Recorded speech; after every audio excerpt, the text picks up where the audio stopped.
राधे श्याम। साथियों, आज हम बात करने वाले हैं एक समस्या के बारे में जो लोगों को बहुत परेशान कर रही है। उन सब का कहना है कि बचपन में उन्होंने बहुत ब्रह्मचर्य का नाश किया है, अपनी ऊर्जा का ह्रास किया है। परिणाम ये हुआ कि अब उनको ना बहुत बार टॉयलेट जाना पड़ता है, बार बार टॉयलेट लगती है। जैसे कभी कभी होता है कि आपने पानी पिया, जैसे मैं अपनी बात करता हूँ, सुबह में अगर 1-1.5 लीटर पानी पी लेता हूँ तो उससे क्या होता है, मुझे टॉयलेट जाना पड़ता है अब बीच में 2-3 बार। लेकिन अब सोचो, मैं दिन भर कुछ खाता नहीं हूँ, बस वो 1-2 लीटर जितना पानी वही मेरे अंदर पानी है। शाम को भोजन करूँगा तो अब सोचो, दिन भर जो खाया है कुछ है नहीं, मैंने पानी ही पिया, वो तो निकलेगा। ऐसे 2-4 बार जाना साधारण सी बात है। लेकिन बहुत बार बार टॉयलेट जाना और बस 2 बूंदे टॉयलेट की गिरे, 10 ml 5 ml आपको टॉयलेट सारा हो जाए और बार बार जाना पड़े आपको। कभी हो सकता है किसी को जलन भी हो, ज़्यादा गर्मी कुछ हो जाए, और वो जो आपका ब्लैडर है ना, जहाँ जननेंद्री है, वो उसको होल्ड नहीं कर सकती ज़्यादा देर के लिए। ऐसा लगता है, लोगों का कहना है कि अगर ज़्यादा प्रयास करें रोकने को तो लगता है कि शायद कहीं हो ना जाए। इस तरह की चीज़ें समस्या रहती हैं। अब जो होता कब है ये थोड़ा समझा देता हूँ। हजारों में से कोई एक आध व्यक्ति होता है जिसको कोई नेचुरल समस्या हो, कोई बीमारी हो, किसी न किसी वजह से कोई ब्लैडर में समस्या हो, जहाँ कोई बीमारी हो सकती है, उसका ये हो सकता है। लेकिन बाकी अन्य लोगों के साथ जो जितने भी गैंग अभी मुझसे पूछ रही है, उन सब में मूल कारण है इसका ब्रह्मचर्य नाश का। इतना ब्रह्मचर्य नाश हुआ है कि अब वो बार बार क्या टॉयलेट जाना पड़ता है। अब ये होता कब है? ये होता है जब आपने बहुत ब्रह्मचर्य नाश किया हो, अपने जननेंद्रिय के साथ, अपने जननांगों के साथ बहुत छेड़खानी की है, बहुत घर्षण किया है। ये तब होता है जहां बहुत बचपन में ही आप इन गलत क्रियाओं में पड़ गए हैं, गलत विचार आदि में पड़ गए हैं। जैसे 10-12 साल की उम्र में कोई अगर इस तरह से, मुझे एक लड़की का आपको उदाहरण देता हूँ। 13 साल की उम्र थी शायद उसकी, और किसी जुबा औरत के वो संग में आया, और वो आया नहीं, दरअसल वो किसी औरत ने उसको अपने जाल में फंसा लिया और उसके साथ कुछ हरकतें हुई जो आपको पता है, सामान्य सी बात है। और बाद में वो औरत किसी के साथ भाग गई। अब उस व्यक्ति का चिंतन खराब हो गया और उसका वीर्यपात बिना कुछ किए ही टॉयलेट में जाए, वो चिंतन खराब हो गया, उसकी वजह से चलता रहा और बाद में उसको ये समस्या हो गई। इस तरह से बहुत सारे लोगों ने जैसे बहुत ही बचपन में अपना गलत क्रियाओं में, व्यभिचार में उतर गए हैं, उनकी भी ये समस्या है। और फिर उसके बाद जिस व्यक्ति ने बहुत ही घर्षण किया है, तो उससे क्या होता है, हमारा जो जननांग है, जननेंद्रिय है, उसकी जो नाड़ियां होती हैं, आपको कोई भैया लोहे का तो है नहीं ना कोई भी चीज, वो मांस का एक टुकड़ा है। जैसे हमारी जो शरीर में नाड़ियां हैं, इसी तरह वो भी शरीर का एक हिस्सा है, नाड़ियां भर ही हैं। और मसल्स रहते हैं हमारे शरीर में, जो मूवमेंट होती है ना, जैसे बाजू देख लो, ऊपर नीचे कर रहा हूं तो क्या मसल मूवमेंट है। तो जैसे बाजू में ऊपर नीचे कर रहा हूं, तुझे क्या है, मसल का कंट्रोल रहता है, हमारा ब्रेन काम करता है। लेकिन मान लो इसकी मैंने कोई नाड़ी फ्री कर दी तो वो जो कंट्रोल नहीं रहेगा ना मसल का। इसी तरह उसके साथ बहुत ही घर्षण किया है आपने जननांग के साथ, तो परिणाम ये हो गया कि अब वो जो उसका जो कंट्रोल करने वाला पावर है ना, मसल है ना, वो ढीले हो गए हैं, उसकी जो नाड़ियां हैं ना वो प्रेस हो गई हैं, वो जो होल्ड करने की कैपेसिटी है ना वो बची नहीं है। वो बहुत ही आपका जो प्राइवेट पार्ट मान सकते हैं, जहाँ ब्लैडर है, वो बहुत ही सेंसिटिव हो गया है। जैसे जो लोग गृहस्थ में जा चुके हैं, जहाँ बिना गृहस्थ के भी बहुत सारे बताए हैं, उनको शीघ्र पतन हो जाता है। क्यों? क्योंकि आपका जो जननांग है वो बहुत ही सेंसिटिव हो गया है। वो जरा सी हीट भी नहीं सहन कर सकता, जरा सी गर्मी सहन नहीं कर सकता, जरा सा प्रेशर दबाव सहन नहीं कर सकता। कुछ व्यक्ति तो मुझे जहां तक बताए कि वो क्या करते हैं, सुबह योगासन करते हैं, जैसे सिद्धासन में बैठने के लिए जैसे ही वो अपनी एड़ी ऊपर रखते हैं, अपने जननेंद्रिय के ऊपर एक एड़ी आती है, एक नीचे आती है, तो उस दबाव से उनका वीर्यपात हो जाता है। आप सोच लीजिए कितना वो सेंसिटिव हो गया है एरिया। क्यों? क्योंकि बहुत ही घर्षण किया है, बहुत ही वो एरिया सेंसिटिव हो जाता है, क्योंकि उसका कंट्रोल खो चुका है। अगर मैं चाहूँ ना, मैं अपने बताता हूँ, अगर मैं चाहूँ तो मैं 24 घंटे के लिए टॉयलेट रोक सकता हूँ। कई बार मैंने ऐसा किया है, क्योंकि जैसे मान लो आपको टॉयलेट लगेगा तो आप क्या करो, कहीं भी जाके खड़े होके वो सब हो जाएगा। लेकिन अब जिस मार्ग पे मैं लगा हूँ, अध्यात्म में कुछ नियम होते हैं। जैसे जब भी मैं शौच करूंगा, टॉयलेट करूंगा, तो नियम है कि सबसे पहले मेरे पास जल होना चाहिए। उस जल से मैं अपने जननेंद्रिय को धो लूँ 1 2 3 बार, है ना, एक बार भी चलेगा, अगर ज़्यादा जल नहीं है तो थोड़ा ही है ना, मान समझ आ जाता है। फिर उसके बाद कुल्ला करना है, नाक धोना है, आँख धोनी है, कान धोने हैं, पाम पर अगर जल ज़्यादा है तो पाम धो लो, हाथ धो लो, और ज़्यादा नहीं है तो भैया थोड़ा छिड़क लो ऊपर, समझ आ जाता है। लेकिन थोड़ा सा कुल्ला तो करना पड़ेगा, आँख नाक कान तो धोने पड़ेंगे, जननेंद्रिय तो धोनी पड़ेगी, ऐसा नियम रहता है। और जब ऐसी व्यवस्था कभी यात्रा में हमने देखा पानी वानी की नहीं रहती है, तो फिर हम शौच नहीं कर सकते हैं, क्योंकि फिर वो आप पवित्र अवस्था में थोड़ा रहता है।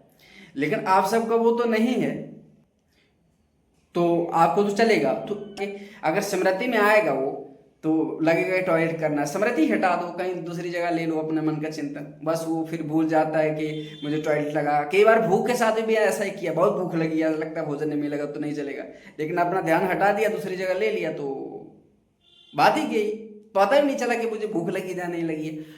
ऐसा हो जाता है। लेकिन कैसे? ये कंट्रोल है, मसल्स पे कंट्रोल। तो अब वो मसल्स पे कंट्रोल नहीं है, जो नाड़ियां होती हैं उन पे कंट्रोल नहीं है। फिर जो शीघ्र पतन की समस्या किसको होती है? उसी को होती है जिसका मसल्स ढीले हो गए होते हैं, जिसकी जननेंद्रिय की जो नाड़ियां होती है वो प्रेस हो गई होती हैं, उन पे कोई कंट्रोल नहीं रहा है, तो अब वो जरा सा भी टॉयलेट ना रोक पाएंगे। और कई लोगों ने बताया कि अगर वो रोकने का प्रयास भी करेंगे तो शायद हो जाए उनको, ऐसा उन्होंने बोला, हुआ नहीं है, लेकिन इस तरह सा लगता है।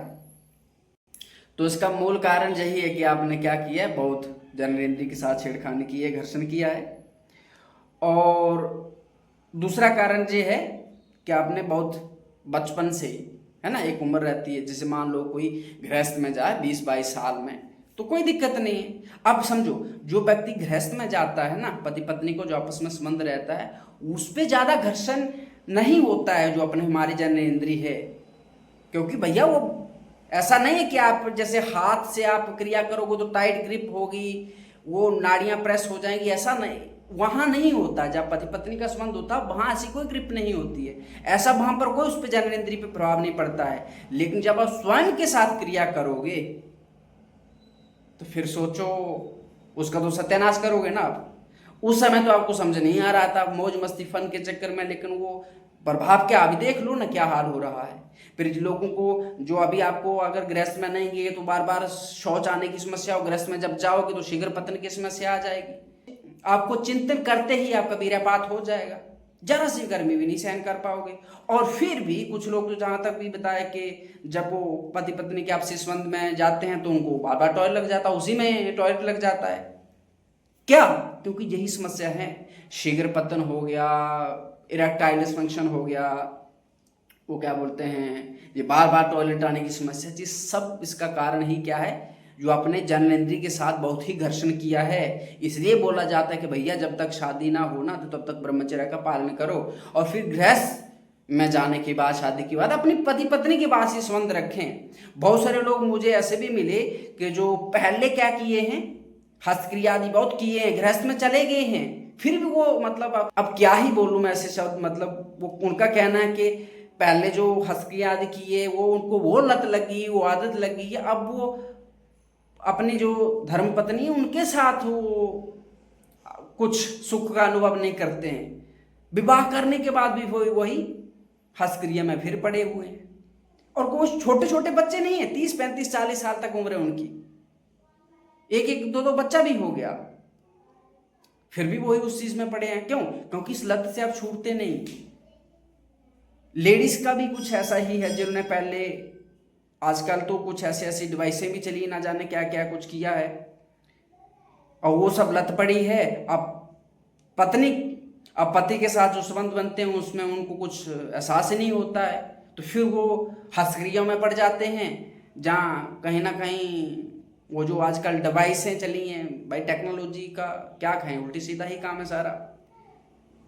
तो इसलिए आपको चाहिए जब तक आप गृहस्थाश्रम में ना जाएं तब तक ब्रह्मचर्य का पालन करें। और गृहस्थ आश्रम में भी जाएं भैया जी, जो आजकल मशीनें चली हैं लेडीज़ के लिए है, जो मशीनें चली हैं ना, ये हाथ क्रिया वाला सिस्टम है ना, इसको बंद कर दीजिएगा। और पुरुषों के लिए भी, क्योंकि आपको भी फिर वो आपका जो दाम्पत्य जीवन होगा, स्त्रियों के लिए बता रहा हूँ, वो बाधित हो जाएगा। क्योंकि आपका जो पार्टनर है वो जितना भी एफर्ट करेगा, कुछ भी करेगा, आपको उसका लगेगा नहीं, अरे नहीं नहीं, तो फिर झगड़ा क्लेश शुरू हो जाएगा। तो फिर आप वो पूरी पुरानी लत के कारण उसी हस्तक्रिया में उतरोगे, जहाँ मशीन का प्रयोग करोगे, ना जाने क्या क्या करोगे, तो आपका दाम्पत्य जीवन बर्बाद हो जाएगा। फिर उसके बाद जो लोग हैं मर्द पुरुषों के लिए, आप देखो गृहस्थ में जाने से भी पहले आपको ये टॉयलेट बार बार आने की समस्या ये तो लगी रहेगी। उसके बाद अगर आप गृहस्थ में जाएंगे तो तब भी आपका जो दाम्पत्य जीवन है प्रभावित होगा ही, क्योंकि आप में शीघ्र पतन की समस्या रहेगी। तो इसलिए आपको चाहिए जब तक आप गृहस्थ में ना जाएं, ब्रह्मचर्य का पालन करें। अब उन लोगों के लिए भैया कर दिया है अब तक नुकसान, अब क्या किया जाए, किस तरह से? आप कोई ऐसी दवाई तो है नहीं भैया, कोई डॉक्टर आपको ऐसे एक गोली देगा कि एकदम उसके मसल्स टाइट हो जाएंगे, जहाँ कुछ वैसा हो जाएगा, है ना, ऐसा तो है नहीं। अब जो मन का खेल है, थोड़ा सा जो आपको बार बार अभ्यास बन गया है ये जाने का टॉयलेट का, इसको रोकिए, इसको रोकने का प्रयास कीजिए। इसको क्या करिए, बहुत सारे लोगों को सही भी हुआ है, जो समस्या बताए थे लंबे समय से हमें बता रहे थे, तो हमने एक दो व्यक्ति की समस्या रहती है तो हम पर्सनली बता देते हैं उसको, लेकिन बहुत सारे लोग जब बताते हैं पूछते हैं तो फिर हमें वीडियो बनाना पड़ता है। तो बहुत सारे लोगों का सही भी हुआ है। तो सबसे पहले क्या करना है, जैसे आपको ये देख लेना है कि आप एक दिन में कितनी बार टॉयलेट जाते हैं, है ना, ये देख लेना है। फिर उसके बाद ये देखना है कि आपको वास्तव में टॉयलेट कब लगा है। यानी एक होता है कि बस टॉयलेट लगा है लेकिन टॉयलेट नहीं, आप जाओगे तो 2 बूंद गिरेगा, 3 बूंद गिरेगा, तो वो है ना, उसका मतलब नहीं है। आपको ये देखना कि वास्तव में टॉयलेट लगा है ना, कि उस आपने 2-4-6 घंटे से टॉयलेट नहीं किया, तब जाके आप टॉयलेट जाओ। तब आपको टॉयलेट अगर जमा हो गया है ब्लैडर में तो उसको रोकना नहीं चाहिए, क्योंकि वो इफेक्ट करता है, हमारे शरीर को प्रभावित करता है, यूरिन में यूरिया रहता है, तो और भी बहुत सारा जो वेस्ट मटेरियल हमारे शरीर का रहता है, तो वो ब्लैडर में रहेगा तो हमारे शरीर को प्रभावित करेगा, किडनी आदि पे उसका प्रभाव पड़ेगा, ये समझ आता है। लेकिन इसके बावजूद जो बार बार जाने वाली समस्या रोको। सोने के समय 1-2 बार जाना पड़े तो वो चले जाइए, क्योंकि रात्रि में का पता चला बेडरूम में ही हो गया तो फिर वो सही नहीं रहेगा। बाकी दिन भर में जब आप जागे रहे ना तो उसको रोकिए और तभी जाइए जब आपको क्या लगे, वास्तव में लगे कि आप बहुत जमा हो गया है, तो वो निकालना ही पड़ेगा, नहीं तो दिक्कत हो जाएगी। तब जाके एक तो पहला अभ्यास है, आपको मन का अभ्यास करते जाइए। यानी सबसे पहले जो कब होगा, एकदम से नहीं होगा। सबसे पहले तो आपको देखना कि एक दिन में आप कितनी बार जाते हैं। 10 बार जाते हैं तो उसको क्या करो, 8 बार करो। फिर 8 बार जब फिक्स हो जाएगा फिर उसको 6 बार करो। 6 बार फिक्स हो जाएगा, 4 बार करो। दिन में अगर 4 बार टॉयलेट जाते हैं कोई समस्या नहीं, लेकिन बहुत ही आप ये समस्या बार बार टॉयलेट आने वाली है तो ये तो गड़बड़ है। तो उसको क्या करो, रोकने का अभ्यास करो थोड़ा थोड़ा। जैसे जैसे आप इसको कंट्रोल करते जाओगे तो इसका आदत बनता जाएगा, अभ्यास बनता जाएगा। फिर क्या है, एक नियम बना लीजिए अपने दिनचर्या का। हर दिन आधा घंटा आपको व्यायाम करना है, आधा घंटा व्यायाम करना है और 5 किलोमीटर दौड़ करनी है। उसके साथ साथ आपको क्या करना है, कपालभाति करना है। कपालभाति करना है कम से कम, आप मान लीजिए 10 मिनट कपालभाति करिए, जहाँ 5 मिनट ही करिए। उसके बाद जो सबसे जरूरी आपको करना है, इस पूरी जो रूटीन है, जहाँ इस वीडियो में जो एक चीज़ आपको जो मेन जिस पे फोकस देना है वो है अश्वनी मुद्रा। जैसे आप शौच के लिए बैठते हैं ना, पुरानी वाली सीट, आज वाली अंग्रेजी वाली नहीं, जहाँ जंगल में बैठते हैं शौच में, लैट्रिन करने में जैसे आप बैठते हैं, तो उस आसन में बैठिए, शौच आसन में बैठिए। सुबह सुबह फ्रेश होने के बाद आपका पेट खाली हो और उस शौच आसन में बैठ के अश्वनी मुद्रा करिए, ठीक है। वो शुरुआत उसकी 5 मिनट से करनी है। अगर किसी व्यक्ति को बवासीर की समस्या हो तो वो 2 मिनट से शुरुआत करे, 1 मिनट से शुरुआत करे और फिर धीरे धीरे उसको बढ़ाता जाए समय के साथ। लेकिन जिस व्यक्ति को बवासीर आदि की समस्या नहीं है तो उसको चाहिए वो क्या करे, उसको 5 मिनट से शुरुआत करे और 15 मिनट तक वो लाने का अभ्यास करेगा। 15 मिनट से अधिक नहीं करना है और 6 महीने तक ये 2 अभ्यास करने हैं। पहला तो आपको क्या करना है, वो रोकने वाला अभ्यास करना है कि तभी टॉयलेट जाना जब वास्तव में टॉयलेट लगा के पेट में ब्लैडर फिल हो गया है। ऐसा नहीं कि थोड़ा सा एहसास हो रहा है कि टॉयलेट बार बार, तो आपको पता चल जाता है ना। जैसे मान लो अभी मैं टॉयलेट जाऊं तो मुझे पता है कम से कम 2 घंटे मुझे टॉयलेट नहीं लगेगा, वो भी पानी नहीं आकर पीऊंगा तो मैं पता चला कि 10 मिनट पहले गया तो अब भी टॉयलेट लग रहा है, 10 मिनट बाद लग रहा है, तो मुझे पता है ना कि अब जाएगा कुछ होगा नहीं, बस 1-2 बूंद गिरेगा। तो इससे अच्छा है कि आप जाओ मत, तभी जाओ जब वास्तव में टॉयलेट लगे। फिर दूसरा आपको क्या करना है, ये चीज जो अश्वनी मुद्रा है ये करनी है, जो उस शौचासन में बैठ के आपको, इसमें क्या रहता है, आपका जो जननेंद्रिय है, जहाँ गुदा द्वार है, सांस अंदर खींचो ऊपर की तरफ, इस तरह से खींच के रखो। पहले क्या करो, जल्दी जल्दी खींचो ढीला छोड़ो, खींचो ढीला छोड़ो, खींचो ढीला छोड़ो, इस तरह से करते रहो। और फिर बाद में ऊपर की खींचो, रोको जितना रोक सकते हो, फिर छोड़ दो, फिर खींचो अंदर रोको, इस तरह से करते जाओ। मैं अश्वनी मुद्रा वाला वीडियो उस वीडियो के अंत में लगा दूंगा। तो वो जो आप अश्वनी मुद्रा करोगे, ठीक है, उसके साथ कीगल एक्सरसाइज भी कुछ लोग बताते हैं, लेकिन कीगल वाला आप देख लीजिएगा, उसका तो कोई ज़्यादा नहीं, लेकिन जो अश्वनी मुद्रा है ये उस पर इम्पैक्ट करेगी। फिर दूसरा क्या करेगा, जो रोकने का अभ्यास जो आपको बताए हैं। उसके बाद जो तीसरा है वो क्या है, व्यायाम। 5 किलोमीटर दौड़ना, आधा घंटा व्यायाम करिए। इन चीज़ों को जब आप लंबे समय के लिए करेंगे, और जब भी ये करें आप खाली पेट में करें, सुबह सुबह खाली पेट में, शौच करने के बाद, फ्रेश होने के बाद, तब बैठ के आप करें अच्छे से। तो ये धीरे धीरे इसको कम से कम आप 4-5 महीना लगातार करोगे तो आप देखोगे परिवर्तन आएगा। कम से कम 4 महीना 5 महीना आप लगातार करोगे बिना रोके, तो धीरे धीरे आप देखना ये तीनों चीजें मिलकर काम करती हैं। सबसे अधिक तो काम क्या करता है, वो जो मसल्स को जो फिर से हमें पूरी पावर देती है ना, जो मसल ढीले हो जाते हैं, जो हमारी जननेंद्रिय शिथिल हो गई होती है, उसको फिर से वो जो पावर देता है, मसल कंट्रोल देता है, वो अश्वनी मुद्रा है। उसके बाद वो कपालभाति भी सहयोग करती है, और उसके साथ साथ वो क्या, जो हमारा वो रहता है, व्यायाम रहता है, दौड़ आदि रहती है। बाकी डाइट वाइट जो आपका प्रॉपर चल रहा है ब्रह्मचर्य के लिए, उसी को खाइए। इसमें सावधानियां रखिए। अगर आप गृहस्थ में हैं तो भैया जब भी आपकी पत्नी का आपका संयोग हो तो आप उसमें क्रिया करिए, कोई समस्या नहीं, लेकिन इसमें आपको मर्यादा रखनी है पत्नी के साथ ही। ऐसा नहीं कि आप विवाह होने के बाद भी फिर से हस्तमैथुन क्रिया कुछ कर रहे हो, जहाँ गंदी वीडियो देख रहे हो। अगर गंदी वीडियो देखने वाला व्यक्ति है तो उसकी भी ये समस्या हो जाएगी, उसकी भी जननेंद्रिय शिथिल हो जाएगी, उसका भी इरेक्टाइल डिस्फंक्शन हो जाएगा, उसको भी ये बार बार आने की समस्या रहेगी, क्योंकि चिंतन खराब हो जाता है, तब भी ऐसी गड़बड़ चीजें हो जाती है। तो अब आपको ये सब नहीं करना है। अगर गृहस्थ आश्रम में चले गए हैं तो पत्नी के साथ ही संयोग हो तो आपको हस्तक्रिया आदि नहीं करनी है, चाहे कुछ भी हो जाए, कुछ भी हो जाए, नहीं तो आपकी ये जीवन भर बीमारी रहेगी। तो अभी तो जवानी होगी शायद, तो बाद में दिक्कत करेगी बुढ़ापे में, पता चला कपड़ों में ही हो गया। उसके बाद जो लोग गृहस्थ आश्रम में नहीं है, आपसे मेरी प्रार्थना है, हाथ जोड़ के देखो, जीवन को बर्बाद मत करो। अभी तक आपसे जो गलतियां हो गई ना, जहीं पर आज ही फुल स्टॉप लगा दो। आज से ही ब्रह्मचर्य का संकल्प लो, ब्रह्मचर्य का पालन करो, जो चीजें मैंने अभी बताई उनका पालन करो,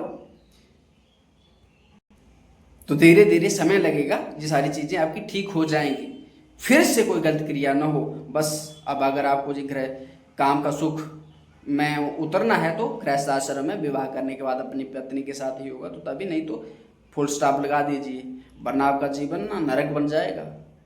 उसके बावजूद भी अगर कोई और समस्या रहेगी तो आप पूछ सकते हैं कमेंट सेक्शन में, तो मैं कोशिश करूंगा उसका निपटारा करने की। इसमें आप एक चीज़ और का ध्यान रखिए, अपना चिंतन, जो हमारे चिंतन में काम आदि गंदी चीज़ें चलती हैं, वो चिंतन हट जाए, हमारा चिंतन पवित्र हो, उसके लिए नाम जप करें, शास्त्र का अध्ययन करें कहीं न।